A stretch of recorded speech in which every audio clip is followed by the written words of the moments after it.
Okay. Mhm. All right. I'm going to start. 3, 2, 1. Hi, Molly. Welcome to our Artist Talk Zoom conversation for your work in If We Cannot See It, a Hera member show. Thank you for having me. So I would really like to know a little bit more about your process and your inspiration for these pieces, if you want to. Yeah, absolutely. Um, things that I was trying to work on with a lot of these pieces in the last few months were trying to figure out different painterly ways of mimicking different printmaking processes. I think, like a lot of people during COVID, I lost access to the print shops that I was using, and couldn't really work on the same like large scale that I'm accustomed to being able to do. So kind of within the confines of my apartment, I both had to try to like scale down the images and then use some of the kind of mono printing techniques with ink and really wet materials to try to kind of mimic the mono printing or the collagraph printing process I was used to doing. And so a lot, that's the kind of start of each of the pieces, is it starts with some probably like 5 or 6 layers of mono printing, and then I start to draw on top of that. And so that's so interesting too, because your work is usually very large.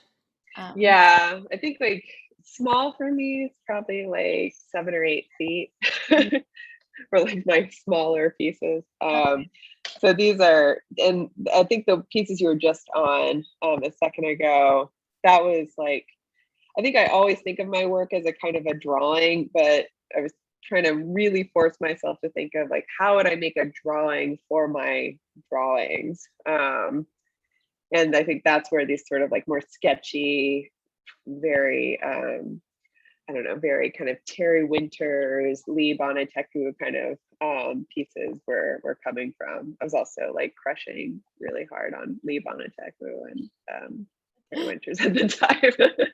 So So just doing some deep dives on Google. So. are these pieces informative to your larger pieces in the series, or are these their own entities?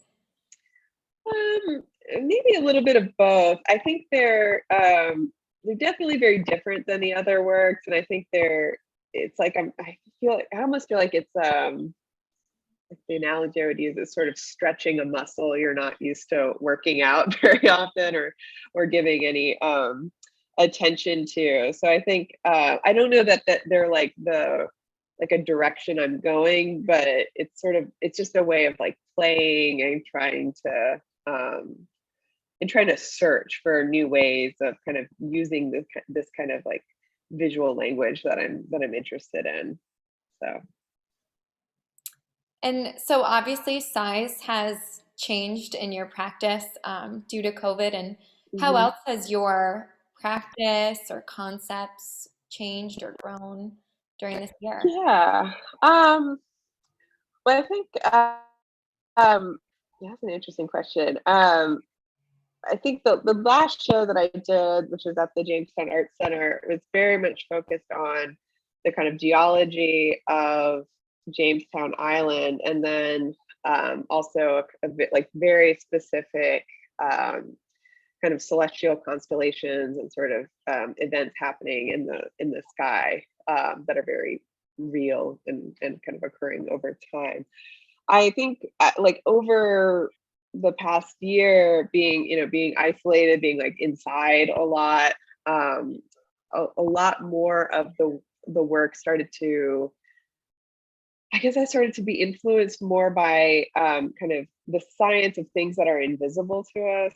And it's like almost, I hate to sort of even invoke it, but like the kind of amazing weirdness of quantum mechanics is Mhm. definitely something I'm really into. I don't try to like directly reference it. So it's like kind of corny to do that, but it's also so weird and interesting that I think it can't help but sort of find its way in. So I think kind of looking at or kind of like listening to a lot of lectures and trying to learn a lot about like the inferred structures of things like quantum mechanics is something I'm interested in, and trying to find ways of bringing that into my own visual language that makes sense.